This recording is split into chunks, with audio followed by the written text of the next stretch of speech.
Hola, ¿cómo andan? Espero que muy bien en estos momentos difíciles, en estos momentos complejos para toda la sociedad argentina, que uno observa un gobierno que está aplicando políticas económicas que golpean de lleno a vastos e importantes sectores de nuestra sociedad. Y no solo las políticas de ajuste son sinónimos, son marca registrada de este gobierno de Milei, que lleva adelante un ajuste brutal, desalmado, sino también vemos que eso es acompañado por una política cada vez más represiva, ¿no? Que expresa no solo la intolerancia que tiene el discurso de Milei y de sus secuaces, podríamos decir, sino también vemos cómo empieza el Estado a desplegar, y lo vemos en la puerta de lo que debe ser un símbolo del diálogo de la democracia, que es el Congreso de la Nación, el comportamiento de las fuerzas de seguridad comandadas por Patricia Bullrich, ¿no? Que quiere fuerzas de seguridad bravas para intentar disminuir la posibilidad de un reclamo social que se va consolidando, ¿no? Porque estamos viviendo retrocesos en términos sociales muy marcados. La Argentina el 10 de diciembre tenía enormes desafíos por delante. No han sido años fáciles. La herencia de Macri, y eso le sumamos la pandemia, y los propios errores del peronismo en esos 4 años de gobierno. Ahora, el camino seleccionado que ha impuesto a la Argentina como un laboratorio de pruebas de políticas que en el siglo XXI, y me animaría a decir en el siglo XX, no se han implementado de esta forma en ningún lugar del mundo. Con un gobierno, además, muy débil en la capacidad de dialogar, que ve en el otro ni siquiera un adversario, sino un enemigo.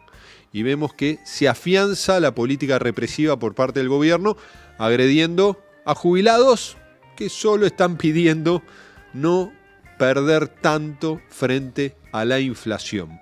No, un ajuste que cae sobre la sociedad en su conjunto, y un gobierno y un Milei que, como ocurre muchas veces en la política, vemos un dirigente que es valiente con los débiles y sumiso, socio con los fuertes.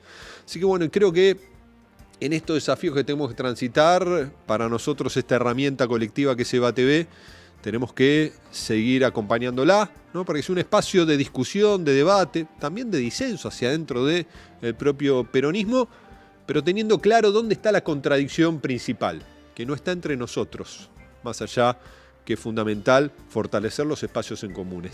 La contradicción son estas políticas que está llevando adelante este gobierno y aquellos que silenciosamente acompañan políticas que no solo condicionan el presente, sino que empiezan a dañar en muchos aspectos de manera permanente el futuro. Y hoy queremos discutir un tema que es central y que es identitario del peronismo también, que es nuestro sistema universitario, que también está en jaque, ¿no? Un sistema universitario que es orgullo de todos los argentinos y es, desde mi mirada, dentro del sistema educativo argentino, ¿no? La educación superior universitaria es la que siempre puede mejorar, pero era la que nos llenaba de orgullo. Y si tenemos que poner desafíos enormes en nuestro sistema educativo, se vinculan más a la educación obligatoria, ¿no? Que implica esa articulación entre el Estado Nacional y las provincias. Este Estado Nacional también en la gestión de Milei, que le da la espalda a todas las provincias, a los maestros, a las familias, a los estudiantes. Pero no solo hace eso, sino también ataca y desfinancia a nuestro sistema universitario, y las consecuencias se empiezan a ver, no solo en relación a lo que es la continuidad de todo lo que es el segundo semestre del año, sino como muchos docentes, investigadores empiezan a plantearse no solo emigrar del sistema universitario nacional en su desafío de crear conocimiento hacia el sector privado, sino directamente buscar horizontes fuera del territorio nacional. Volvemos a exportar cerebros argentinos al mundo después de lo que fueron políticas, recordemos, hace no mucho tiempo, de raíces de volver a traer a aquellos científicos que se habían formado en nuestro sistema universitario nacional. Y para eso vamos a conversar con un compañero del peronismo, que además es dirigente dirigente universitario, dirigente representante de los docentes universitarios, que es el compañero Federico Montero, y estamos haciendo además una especie, me dicen que es crossover, creo que se llama, porque él también tiene un programa aquí en EVA TV que empezó la semana pasada, que habla un poco de la política internacional, y estuvieron con el ex embajador en la República Popular de China, Sabino Vaca Narvaja, que es un programa muy visto, ¿no? Porque está por llegar a las 2000 reproducciones, que tuvo mucho impacto por el desafío de debatir.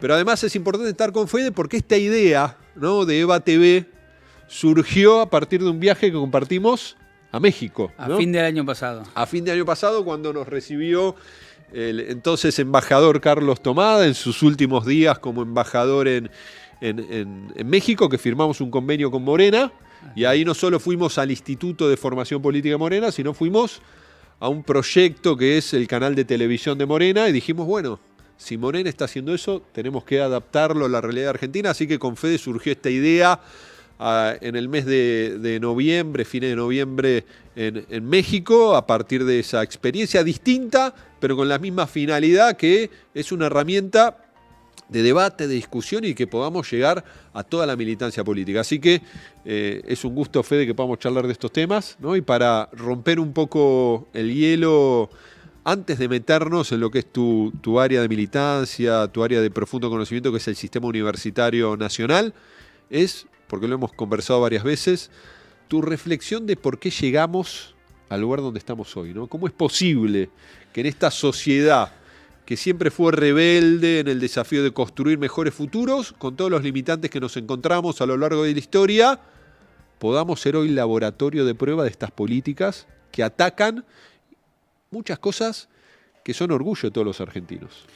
Bueno, ante todo, gracias, Nico, por la invitación. Me parece que llegamos por una combinación de cuestiones. Si uno analiza, por ejemplo, esta tendencia global de esta derecha reaccionaria, violenta, cómo se van instalando, ellos tienen una coordinación a nivel internacional, un discurso coordinado, pero ellos hacen pie donde se dan ciertas condiciones políticas que habilitan a esas expresiones a construir una mayoría circunstancial para llegar al gobierno. Y si uno lo analiza en Sudamérica, podemos tomar el caso de Bolsonaro y el caso de Milei como comparativas.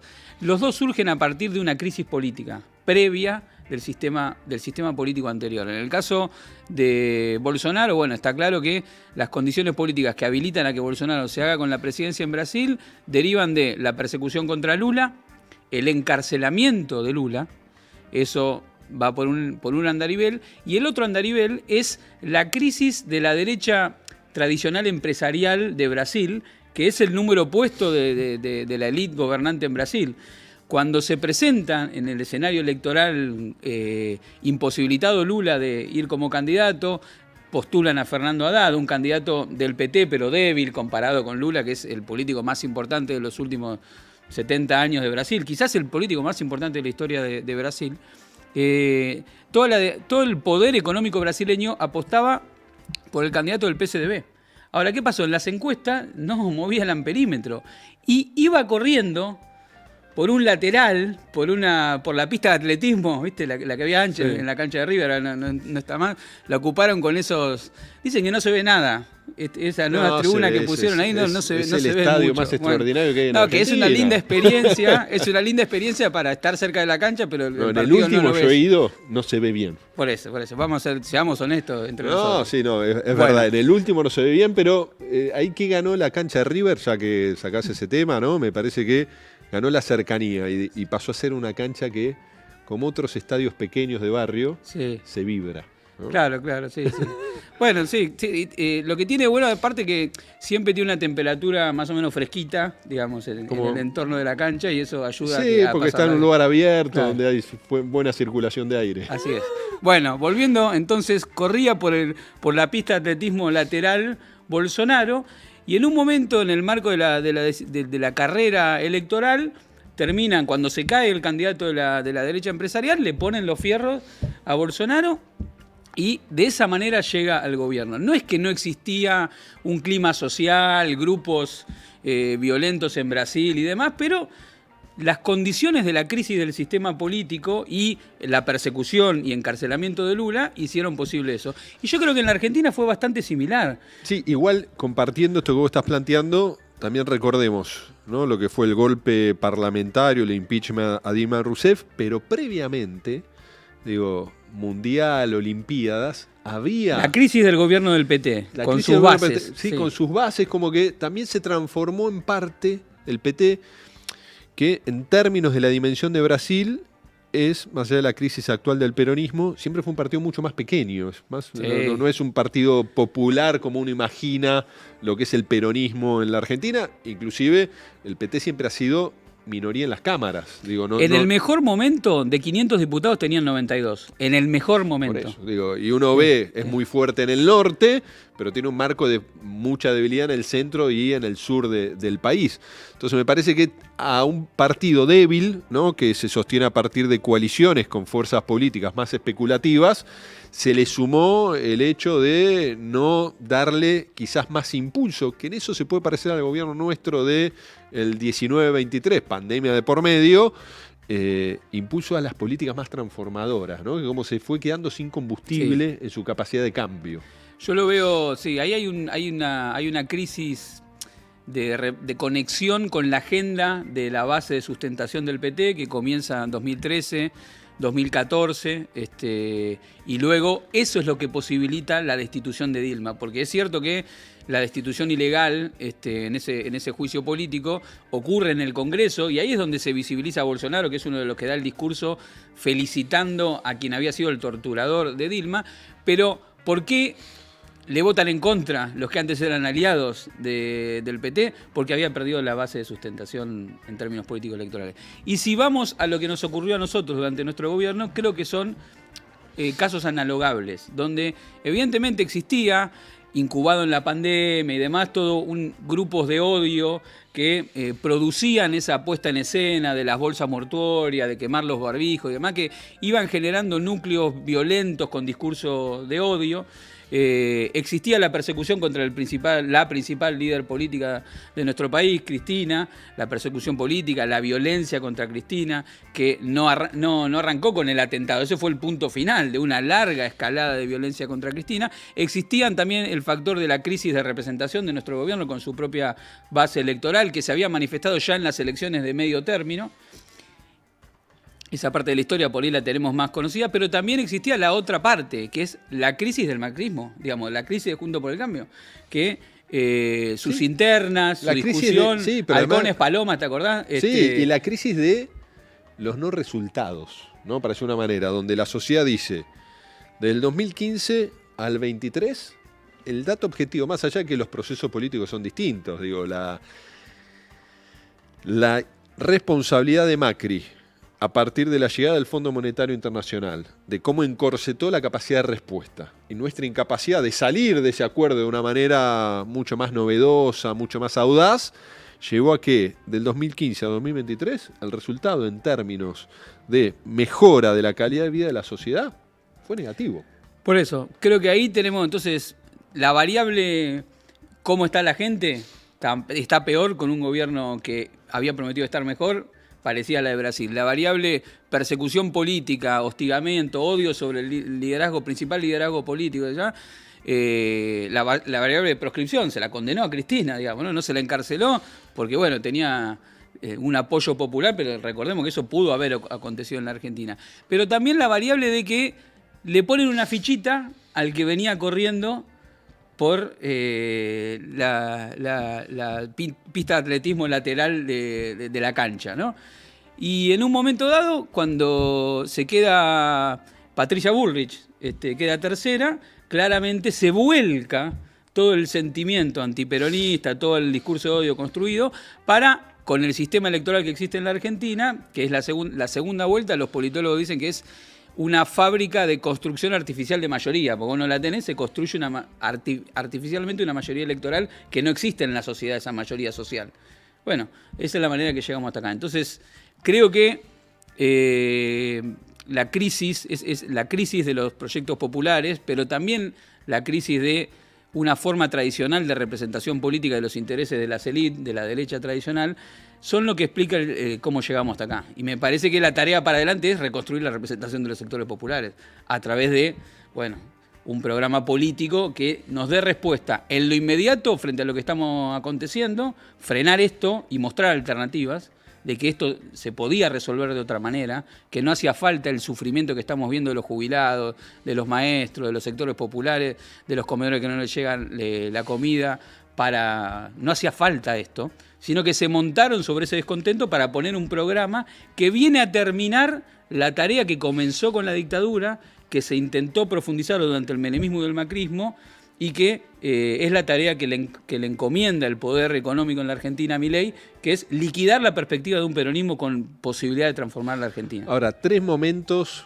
más recientes, para decirlo de alguna forma, de ataque al sistema universitario. Podemos recordar el paso fugaz de López Murphy como ministro de Economía, que quería hacer el ajuste sobre el sistema universitario, los jubilados, y un ajuste que nada tiene que ver con lo que estamos viviendo hoy. Después, lo que fue la política de ajuste en la gestión de Mauricio Macri, que tuvo un punto, creo yo, de inflexión en términos de la construcción de una conciencia social, de la necesidad de modificar el camino que estaba transitando la sociedad a partir de lo que fue esa marcha universitaria en el 2018, en agosto. El 30 de agosto, se cumplió hace poco tiempo, 6 años. Que llovía, que estaba muy fresco. Granizó, bueno, fue un día de mucha movilización del sistema universitario y de mucho impacto a ese gobierno. Quizás ahí fue el punto de inflexión de decir, esto es una etapa cerrada. Más allá que después había que construir la alternativa en el marco de unidad, donde todavía estaba presente lo que fue el proceso político de 2003-2015, que era un activo, ¿no? Ahora, lo que estamos viviendo hoy nada tiene que ver con lo que hizo Ricardo López Murphy o la gestión de Mauricio Macri, ¿no? Porque el ataque tan frontal al sistema universitario en términos de su desfinanciamiento, más allá que es un ataque a todo el sistema educativo argentino, tanto la educación obligatoria como de la educación superior, es inédito, ¿no? ¿Cómo ves vos hoy la capacidad de respuesta? Porque la movilización del sistema universitario a partir de lo que fue este ajuste brutal del presupuesto, que implica, entre otros aspectos, la no actualización por inflación de los gastos de funcionamiento y los salarios. No que se está pidiendo más dinero, se está pidiendo que acompañe la inflación. Ahora, esa movilización fue inédita. Fue inclusive mucho más importante que la del 2018. Ahora, ¿cómo ves vos hoy al sistema universitario en este desafío, ¿no? Para que desde las universidades se pueda también empezar a articular esa conciencia colectiva frente a lo que son estas políticas de ajuste y de retroceso? Porque el sistema universitario es el espacio donde queremos forjar el futuro de nuestros profesionales, pero también es la base de nuestro sistema científico-tecnológico. No hay sistema científico-tecnológico argentino sin un sistema universitario que acompañe la agenda de desarrollo para nuestro país. Bueno, me parece que esto es clave, lo que mencionas. Este año se cumplen los 75 años de la gratuidad universitaria. Esto de los aniversarios, nos tocó los 100 años de la reforma universitaria en el marco del macrismo y metimos la marcha hasta ese momento más grande de universidad, y este año son los 75 años de la gratuidad universitaria y ya metimos la marcha más grande en lo que es la historia de la universidad. Digo metimos porque en realidad lo metió la gente, y esto es clave lo que vos decís, porque yo creo que producto de la historia de la universidad pública en la Argentina y sobre todo el punto de inflexión que representa la gratuidad, no solamente en el impacto individual para la persona que estudia, digamos, de no pagar por la universidad, sino en términos de proyecto, como bien vos lo pensás, porque cuando está el famoso videíto de Perón ahí dando vueltas cuando explica, ¿no?, por qué firmó la gratuidad universitaria, y él no dice que era simplemente un tema individual, él dice, la Argentina en su proyecto de industrialización necesita formar personas para ese proyecto de industrialización y necesita masa crítica con capacidad de producción de conocimiento para ese proyecto, y eso colectivamente es mejor si hay muchos que si hay pocos. Entonces lo piensa desde esa perspectiva. Perón, y me parece que con la actualización de lo que representaron los años de Néstor y Cristina en cuanto a ampliación del sistema universitario, se incorporó definitivamente dentro de la constelación de ideas que configuran el imaginario de cómo nosotros nos imaginamos en nuestra sociedad, que la universidad pública está ahí como un derecho colectivo y social.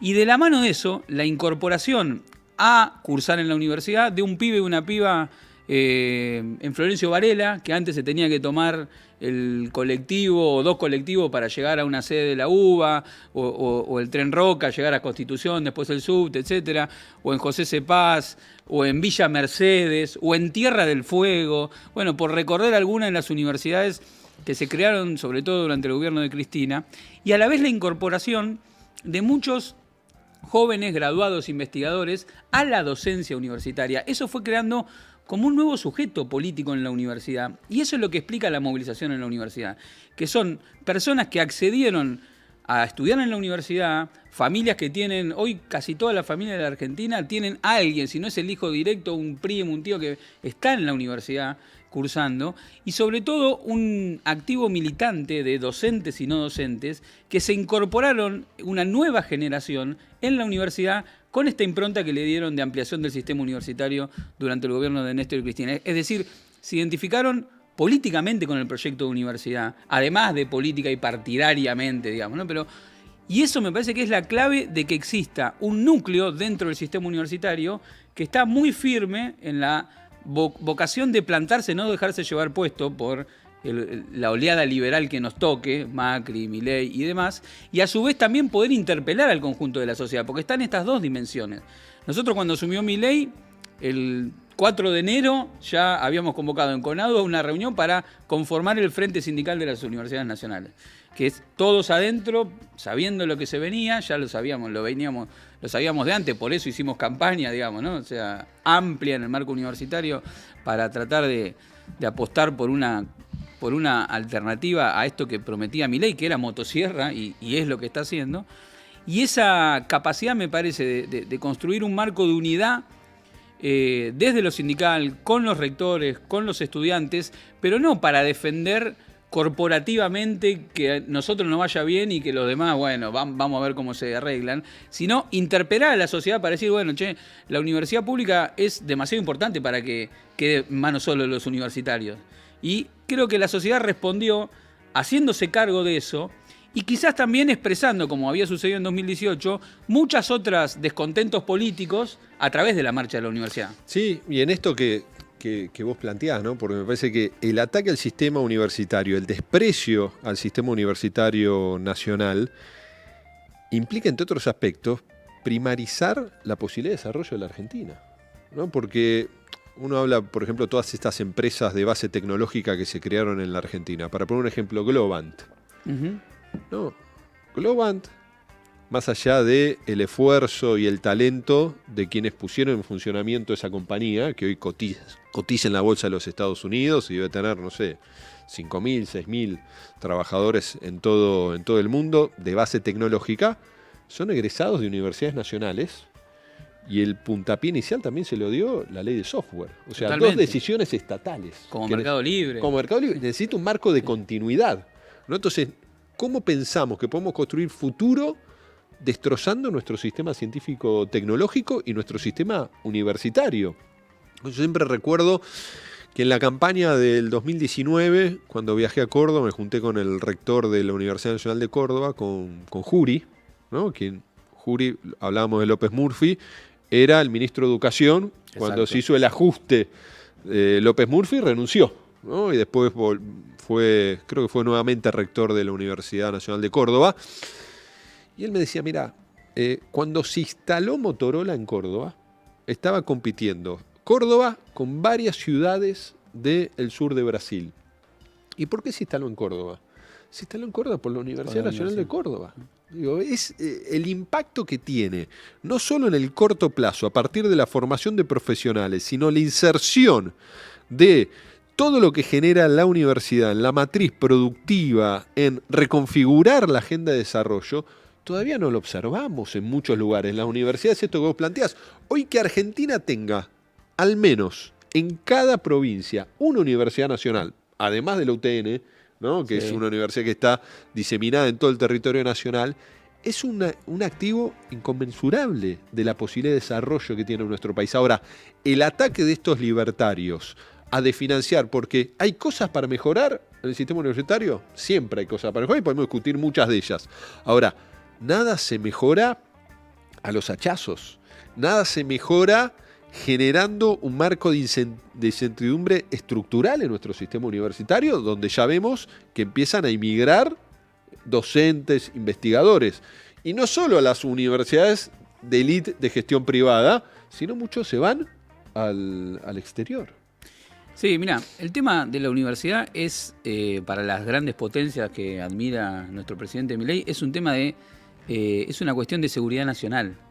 ¿Cuántos graduados tiene la tasa de graduación y a qué se orientan los graduados en las universidades en Estados Unidos en comparación, por ejemplo, con China, que es quienes ellos eligieron como su competencia estratégica? Es una cuestión de seguridad nacional, está escrito, lo configuran así y dedican ingentes sumas a través del particular sistema que tiene Estados Unidos, que no es como el nuestro de universidades, pero ingentes sumas para retener estudiantes a través de políticas de fortalecimiento en los primeros años, a través de una serie de otras cosas, de retener estudiantes y fortalecer la capacidad de graduación de esas universidades. Es decir que, además de, como bien vos decías, el impacto que es sobre la esfera individual o la cosa identitaria, es una necesidad estatal en un mundo donde la acumulación de capital hoy está guiada, hegemonizada por aquellas tecnologías que agregan conocimiento. Ese es el centro de la acumulación del capital hoy. Digamos, la principal disputa hoy es la geopolítica del conocimiento. No es menor que la cosa entre China y Estados Unidos estalló por el 5G. No es menor. Porque, bueno, obviamente ahí hay puesta una capacidad de desarrollo productivo, de encadenamiento con otros sectores y demás, que es la que hoy te vehiculiza la acumulación económica. Entonces, un país como el nuestro, dependiente, que tiene tanto por hacer, digamos, la apuesta central tiene que estar puesta ahí, donde ya tiene como una cosa positiva, una capacidad instalada, un sistema universitario que tiene una fuerte permeabilidad con el sistema productivo, que también hay que decirlo, porque por ahí a veces nos quedamos como... El sistema universitario en la Argentina tiene vínculo con el CONICET, digamos que es la institución más conocida de investigación, donde el 90% de la investigación que sucede en el CONICET acontece en las universidades, pero también tiene vínculo con el INTI, que es el Instituto Nacional de Tecnología Industrial, con el INTA, sí, y una serie de otras instituciones que forman parte de lo que se llama la función Ciencia y Tecnología en el Estado argentino, que son determinantes para los cuellos de botella que tiene nuestra economía, frente a los cuales Milei plantea una salida que es destruir todo para vender soja o petróleo. En la época de Macri nosotros decíamos que Argentina había pasado de exportar satélites a pretender exportar limones. ¿Te acordás la anécdota que fue a pedirle a Trump a ver si le compraba 3 bolsitas de limones? Bueno, ahora estamos en la misma. Pasamos de exportar la posibilidad de exportar un reactor nuclear a ver si cómo se nos lleva el litio y se nos lleva. Entonces, creo que claramente ahí se ve en lo concreto cómo hay una opción de modelo de país, incluso de modelo de sociedad, porque sin industria, sin volver a un esquema donde el trabajo sea el ordenador de la sociedad, vamos a tener no solamente una sociedad más injusta, vamos a tener una sociedad más violenta. No, por supuesto. La desigualdad es el reflejo de la violencia en todos los países del mundo. Entonces me parece que es ahí donde creo que al peronismo se le presentan desafíos, ¿no? Un peronismo que debe ser siempre sinónimo de desarrollo, de creación de riqueza para poder discutir cómo se distribuyen esos beneficios de la creación de riqueza, de seducción también al sector del capital, y al sector empresario, que ahí creo yo que tenemos un limitante, ¿no? Y yo creo que se vincula, y me gustaría discutirlo con vos, al propio sistema universitario nacional. En otros lugares del mundo el compromiso del sector privado con el sistema universitario nacional, público-privado, no importa cuál de los dos, es muy marcado, no así en la Argentina. Uno puede, me alcanza lo de la mano, ver empresas o empresarios que invierten parte de su dinero en fortalecer al sistema universitario, ¿no? Y el esquema de creación de conocimiento. Un peronismo, ¿no? Que si lo vemos a lo largo de la historia, vos estás hablando de el no arancelamiento, la gratuidad del sistema universitario como un logro del peronismo, lo que fueron las creaciones de las universidades nacionales en la gestión cristina, la ley de financiamiento educativo, ¿no? Vinculado a la inversión del 6% del PBI en la educación obligatoria y en la educación superior universitaria. Me parece que todo eso debe ser sinónimo también de un tema que es central. ¿Cómo logramos, ¿no?, que el sector privado acompañe los procesos de creación de conocimiento? Vamos a terminar este año, si se sigue sosteniendo el ajuste al sistema científico-tecnológico, con una reducción real de más del 50% de lo que se invierte en ciencia y tecnología, en la creación de conocimiento, en la investigación, en la innovación, en el desarrollo. Esto implica postergar muchas chances de desarrollo nacional. Ahora, ¿cómo seducimos al sector del capital para que invierta en conocimiento en nuestro país, para que acompañe los procesos de inversión en nuestro sistema universitario, que es de donde ellos sacan los profesionales para dar impulso al crecimiento de sus empresas? Bueno, eso creo que es un desafío que tenemos, porque no lo hemos logrado resolver, porque Argentina, a diferencia, por ejemplo, de lo que ocurre en Brasil es 50-50. 50 invierte el sector estatal, 50 invierte el sector privado. Nos vamos a los países más desarrollados, 80-20. 80 el sector privado, 20 el sector público y generalmente la inversión en los inicios del proceso de conocimiento. Ahora, en Argentina es 80-20. 80 el Estado, 20 el sector privado. Bueno, ahí tenemos un enorme desafío.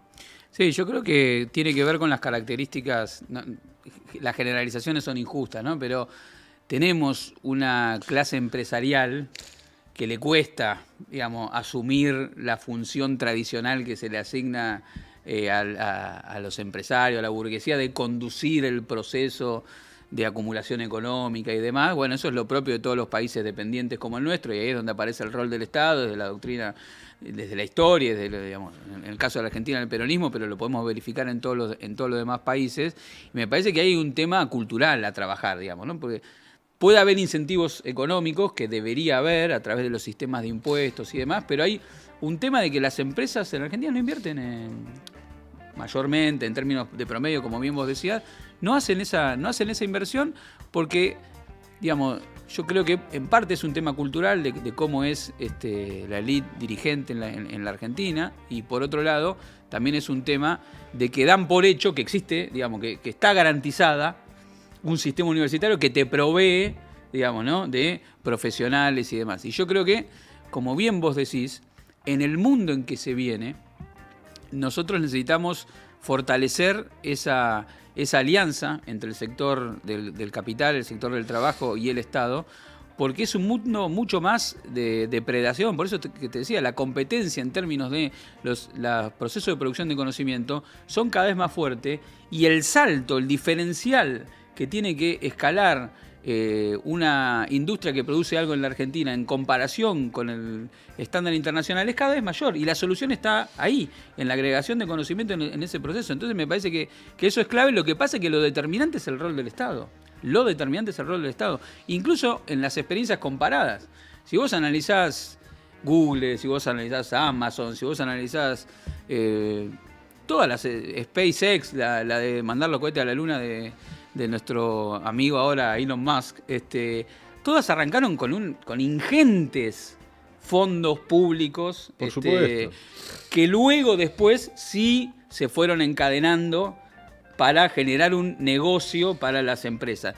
Parece que nosotros tenemos en la Argentina esta cuestión cíclica a la que hace mención Cristina, ¿no? Esta Argentina del eterno retorno a volver otra vez al mismo lugar, y eso en las políticas científicas y tecnológicas que requieren un mediano plazo, porque vos arrancás a estudiar, no sé, a los 18 años, estudiás 5, 6, 7 años una carrera universitaria, terminás, haces tu maestría o tu doctorado, ingresás en la carrera de investigador del CONICET. Bueno, son 20 años hasta que empezás a más o menos conectarte con algo. Si en el medio vino un gobierno que te sacudió y te sacó la mitad del financiamiento, te quedaste sin la posibilidad de formar becarios, te cortaron el vínculo con el CONICET, qué sé yo, es como que siempre estamos arrancando de cero, y me parece que eso es lo que hay que discutir con el sector privado, que no puede ser que estemos sujetos a este vaivén. pero eso se hace desde la conducción política, desde un rol claro del Estado que oriente ese sentido de desarrollo del capital, digamos. En estos ¿no? países que mira Milei, ¿no? No hay desarrollo científico-tecnológico /productivo sin Estado. Estados Unidos es un ejemplo de eso, donde no solo es lo que invierte las distintas agencias estatales en términos federales, pero también en cada uno de sus estados, sino la inversión del Ministerio de Defensa. Lo mismo vamos a Israel. Digo, Israel es la síntesis de la planificación del Estado entre lo público y privado. Digo, entonces me parece que ahí vemos que Argentina está retrocediendo a pasos acelerados, lo que implica un enorme perjuicio para toda la sociedad. Ahora, nosotros en el medio de la pandemia, por ejemplo, como hablando de incentivos, presentamos en la Universidad Nacional Arturo Jauretche las becas Belgrano, sí, ¿no? Que van a ser 12.000 becas Belgrano para carreras estratégicas de 8 sectores, las ingenierías, la logística, la salud en el marco de la pandemia, y a partir del impuesto a las grandes fortunas, que implicó una inyección para poder fortalecer las becas Progresar, duplicamos en esa misma presentación de las 12.000 a 24.000 becas Belgrano. O sea, ahí podemos ver un ejemplo de lo que debe ser la inversión, donde al mismo tiempo se priorizaba distribución territorial, paridad de género y distribución estratégica entre todos esos sectores claves del desarrollo de la economía, donde hay falencias en la cantidad de egresados que necesita nuestro sector productivo para desarrollarse. Ahora, creo que uno de los desafíos que se le presenta a nuestro sistema universitario, que a diferencia de lo que dice María Eugenia Vidal, que los sectores populares de menos ingreso no llegan a la universidad, uno puede recorrer Jauretche, José Cepaz, Moreno, Hurlingham, Merlo, ahí ve donde, inclusive universidades de los 70 como Loma de Zamora, sí. Digo, en Loma de Zamora más del 75% son primera generación de estudiantes universitarios. La Matanza. Sí. José Cepaz, sí, debe ser el 98%. Digo, es increíble el impacto que todavía no podemos mensurar que tienen esas universidades. Ahora, sí creo que tenemos que trabajar fuertemente en que el perfil del egresado sea similar al perfil del ingresante en su distribución de ingreso, ¿no? Porque muchas veces vemos cómo nos cuesta fortalecer los acompañamientos de las trayectorias para garantizar la terminalidad de los sectores populares, que son muchas veces, porque no son estudiantes que trabajan, son trabajadores que estudian, ¿no? Entonces, cuando uno dice, no, bueno, tardó 8 años en egresarse o 9 años, digo, obviamente no es lo mismo un jefe de familia o una jefe de familia en toda la carga de responsabilidad que tiene que un estudiante full time o tiempo completo como ocurre en otros países del mundo. Ahora, yo que me opongo a cualquier instancia de arancelamiento o de ataque a la no gratuidad del sistema universitario nacional, te quería preguntar, porque es algo que yo creo que el peronismo debería intentar avanzar en que los egresados, no a partir del impacto, una vez que egresen, no antes, para que no se queden con la mochila, como ocurre en muchos países del mundo, que es lo peor que puede pasar, como pasa en Chile. Un estudiante universitario que no termina su carrera y termina con la deuda. Endeudado, una hipoteca. Una hipoteca y ni siquiera tiene el título. Pero digo, los profesionales, una vez que egresan, a partir de generar un marco de un tributo por 3, 4 años, donde puedan aportar, y no digo al año siguiente, sino quizás a los 10 años, cuando ya el impacto que ha tenido la carrera universitaria le permite mejorar sus ingresos. Y si es que tiene ingresos por sobre la media de su sector, que pueda aportar un recurso adicional para que vaya al sistema universitario exclusivamente para seguir fortaleciendo herramientas como puede ser las becas Belgrano o como pueden ser las becas que tenemos el Progresar, ¿no? Nuestro sistema universitario. ¿Vos qué pensarías de eso? No sé si estoy tan de acuerdo. Hay que discutirlo. Tiendo a pensar, claro, como propuesta particular, no sé si estoy tan de acuerdo porque en sí misma no creo que tienda a resolver el problema del financiamiento de las universidades porque es una escala, o sea, el aporte individual que puede hacer cada egresado o egresada es una escala demasiado... No alcanza para resolver el problema de financiamiento. Y además creo que no corresponde, porque, digamos, el aporte es a través de es un aporte general, a través de los impuestos y demás. Ahora, sí creo que cuando volvamos al gobierno, el sistema universitario necesita una dosis mucho mayor de planificación. Y también creo que la emergencia de Milei también es una apelación a la sociedad y no solamente al Estado como actor que hace cosas. Y creo que en esa planificación del sistema universitario que tenemos tiene que haber mucho más protagonismo, no solamente de los actores universitarios, sino de los actores del mundo de la producción, de los distintos lugares, y también de los colegios profesionales, de las formas organizadas en que esas capacidades que incorporan las personas, digamos, luego garantizan otros derechos u otras cuestiones. Entonces me parece que este tipo de discusión, que es que cómo se vincula la película, cómo sigue, digamos, ¿no? Cómo sigue tu película y cómo seguís vinculado a la universidad, tomando como punto lo que vos planteás de financiamiento, pero vamos a ampliarlo más, que es, bueno, ¿qué hay que estudiar? Digamos, ¿podés estudiar cualquier cosa? ¿Es lo mismo estudiar cualquier cosa? ¿Cómo vamos a inducir qué necesitamos? Entonces, me parece que nosotros necesitamos mucho más planificación y conducción política del sistema universitario, pero que esa planificación y conducción política del sistema universitario necesita incorporar a otros actores. Y esa sería una forma de reconocer este apoyo y legitimidad que tiene la universidad en el conjunto de la sociedad, que es discutiendo, bueno, ¿qué vamos a hacer? Vamos, digamos, ¿dónde vamos a poner las énfasis? Bueno, obviamente los actores del sistema universitario tendrán su prioridad, pero los otros actores tendrán que poder aportar hacia eso. Entonces, tratar de hacer un sistema universitario que tenga más conducción política, más planificación, pero más participación del conjunto de los actores, y no solamente... Bueno, se discuten en la Cámara de Diputados y Senadores dónde se crea la universidad, que está muy bien porque son los representantes del pueblo. Luego los rectores administran la ejecución de la universidad, los sindicatos aportan desde un lugar y otro. Me parece que el desafío es hacer más pública la universidad pública y ahí discutir todo. Bueno, yo creo que algunos aspectos se han mejorado. Ahora, ¿cómo generamos los incentivos? No es difícil pensarlo hoy, porque el sistema universitario está un ataque frontal pocas veces hoy hay que aguantar los cascotazos. Sí.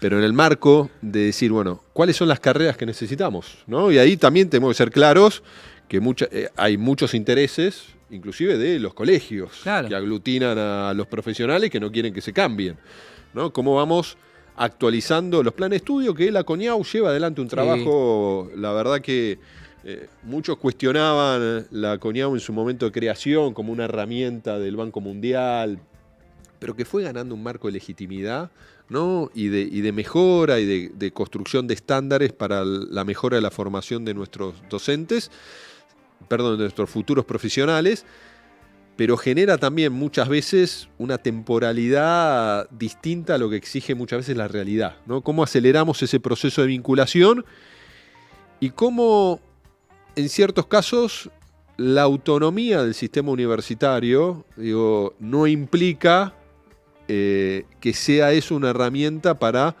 un involucramiento mucho más superficial con la realidad en la que está la universidad, ¿no? Me parece que ese es un punto claro, ¿no? De mayor democratización en términos de la agenda local que tiene la universidad. Hay universidades que son un ejemplo en ese sentido, ¿no? En el impacto que tienen en pensar el futuro de una provincia, por ejemplo, en términos productivos. Hay otras que obviamente hay que mejorar muchísimo la articulación que tienen con su comunidad.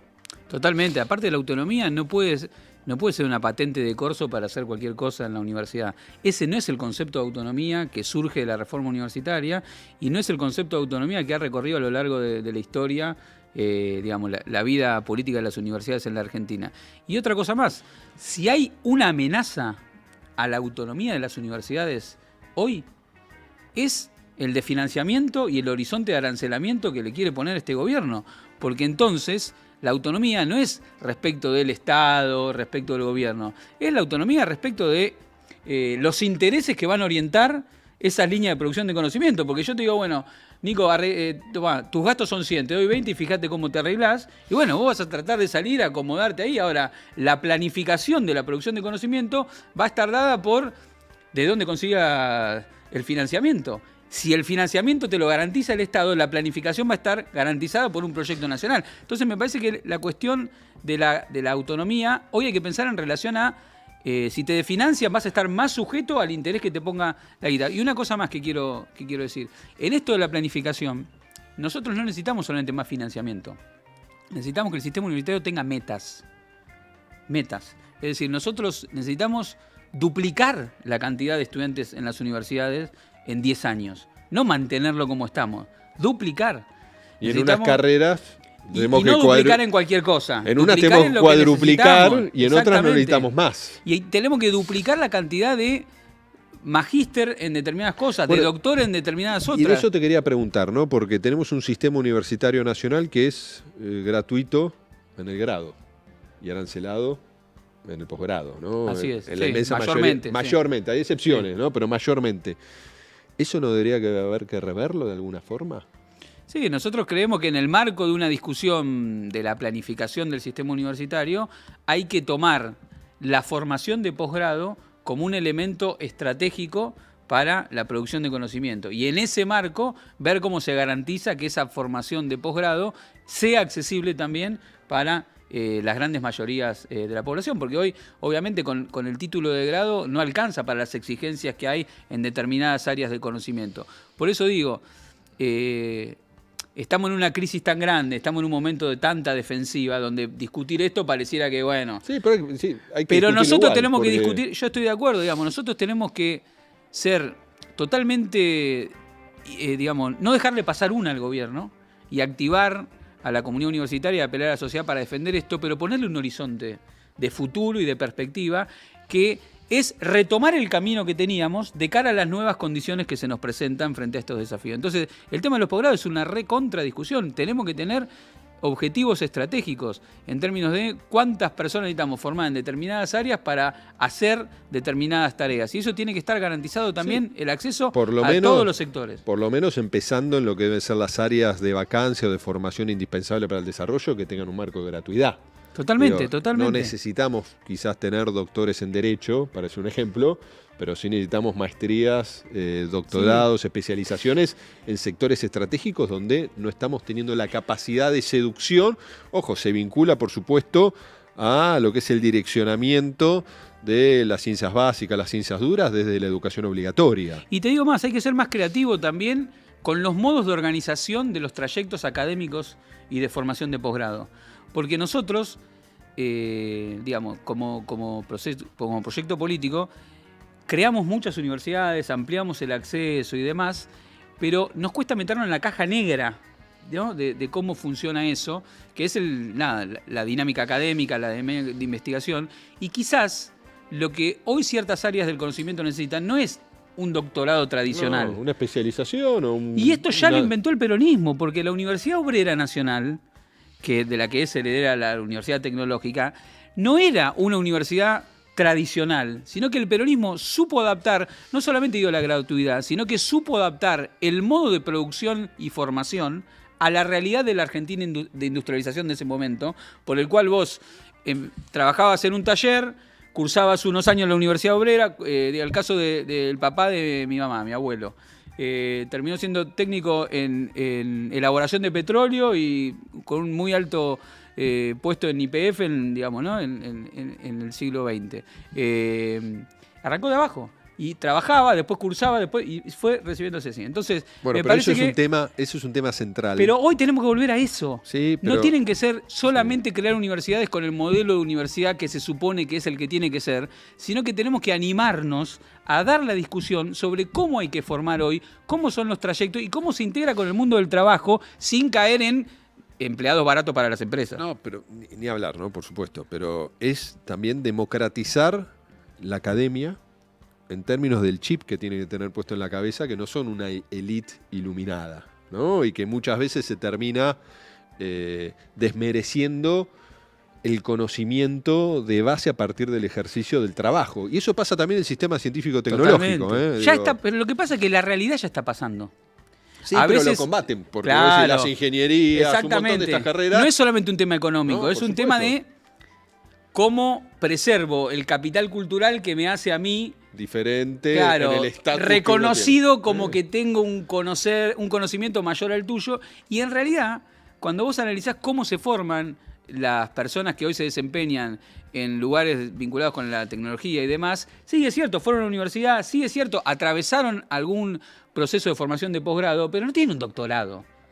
Porque se formaron una parte en la empresa, hicieron un curso corto orientado a no sé qué. Entonces, me parece que esa realidad es la que tenemos que reconocer e incorporar en un proceso de planificación con más participación. Por eso ser más pública la universidad pública es la respuesta que tenemos frente a un modelo que es no nos sirven, digamos. Ahora, porque la clase dominante en la Argentina, su personal político, ya no lo forma en la universidad pública. No es como en los 50, que era muy relevante si de titular en economía lo tenías a Axel Kicillof o a Domingo Cavallo. Vos analizás el gobierno de Macri, el 80% de su personal político no estaba en la universidad, no había sido formado en la universidad pública. Vos analizás el gobierno de Milei, bueno, mejor ni pensemos dónde está formado Karina Milei y demás, ¿no? Porque no hablamos de las carreras vinculadas con el esoterismo, con todo respeto, digamos, ¿no? Pero a los que creen en eso. Esa es una tendencia general, pero esa formación deja fuera a un modelo de país. Sí, no, bueno, todo eso hay que dar un marco de discusión en este momento tan complejo. Ahora, la universidad, que no está exenta, por supuesto, de la agenda nacional o en el sistema universitario, no tengo una encuesta que así lo certifique, pero el voto en las universidades debe haber sido similar al resto de la sociedad. Sí, el promedio de la sociedad, sí. Entonces, y vemos, ¿no?, teniendo en cuenta que el 80% de nuestros estudiantes universitarios están en las universidades nacionales, ¿no? Tenemos 60 y pico universidades nacionales hoy. Sí. Y 60 y pico universidades de gestión privada. O sea, 50 y 50, por decirlo de una manera, pero el 80% de la matrícula está en las universidades nacionales.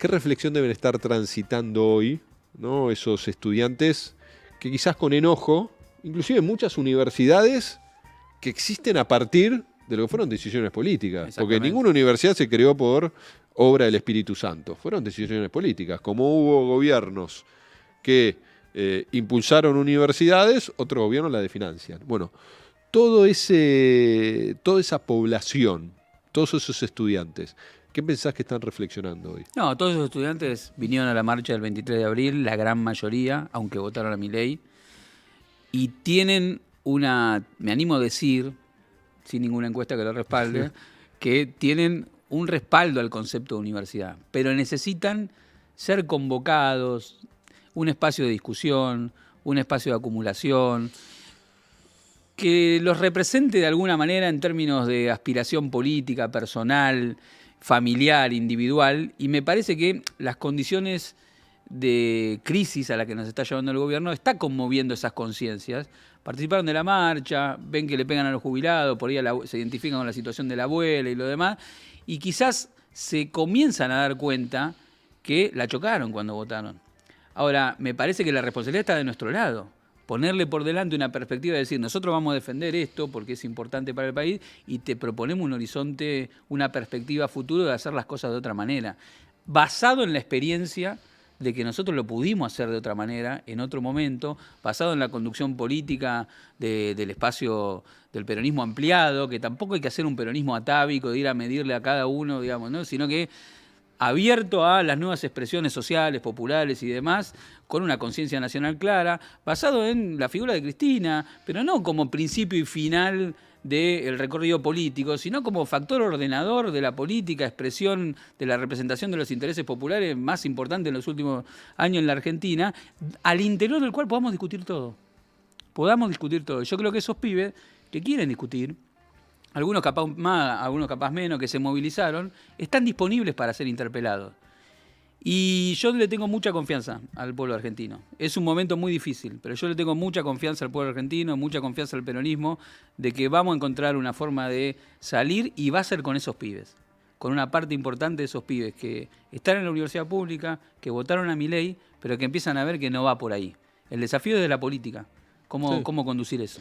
Por supuesto, no hay progreso sin una agenda de desarrollo para la Argentina, ¿no? Y en un momento donde además estamos tan golpeados, ¿no? Los últimos indicadores proyectados de pobreza hablan de una pobreza que va a superar el 55%, ¿no? Entonces, eso implica no solo el dolor y el costo social del presente, sino los condicionantes que eso genera hacia el futuro de todas esas familias, de todos esos argentinos y argentinas, principalmente adolescentes, niños y niñas. Ahora, para que tengamos todos los peronistas claros, ¿no? Como algunos de estos libertarios acusan al peronismo de querer tener un pueblo inculto, ¿no? Un pueblo no educado.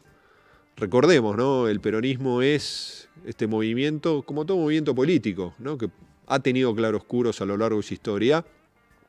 Como recordaba Fede, es el movimiento o es el peronismo el de la gratuidad del sistema universitario. Es el que impulsó la creación de la Universidad Obrera Nacional, ¿no? Acercándolo al mundo del trabajo.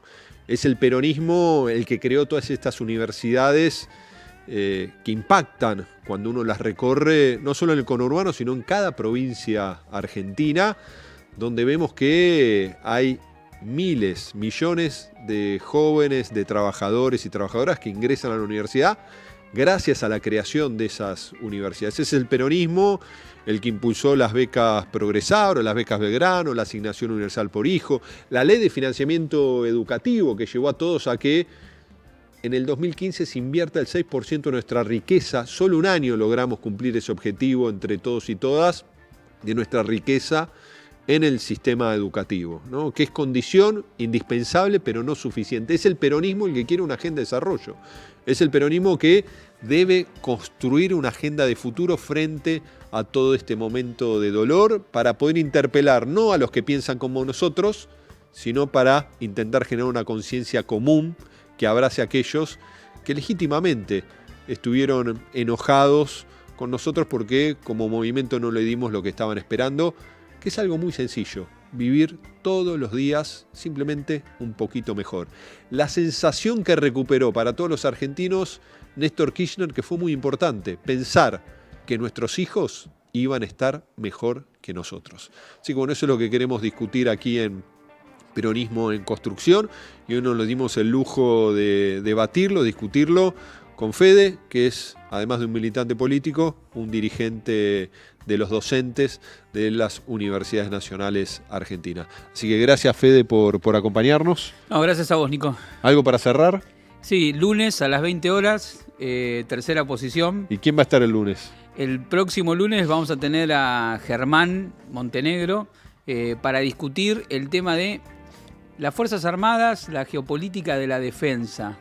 Es un eje del peronismo. Nosotros, por supuesto. Nuestro fundador fue un militar y parece que no podemos darle una política a las Fuerzas Armadas que no sea hacer los chupamedias de los norteamericanos como le está proponiendo Milei. Así que vamos a discutir eso y tenemos grabado, ya que mencionabas al inicio la inspiración de la 4TV de México, tenemos grabada un programa especial con Rafael Barajas, el director del Instituto Nacional de Formación Política de Morena de México, que lo coprodujimos con la 4TV. Así que Eva TV también empieza a hacer coproducciones regionales. Muy bueno. Muy buena parte porque Morena tiene que ser, ¿no? Y esta nueva gestión de Claudia Sheinbaum que empieza, ¿no? Debe ser también un horizonte para todo el campo popular de América Latina.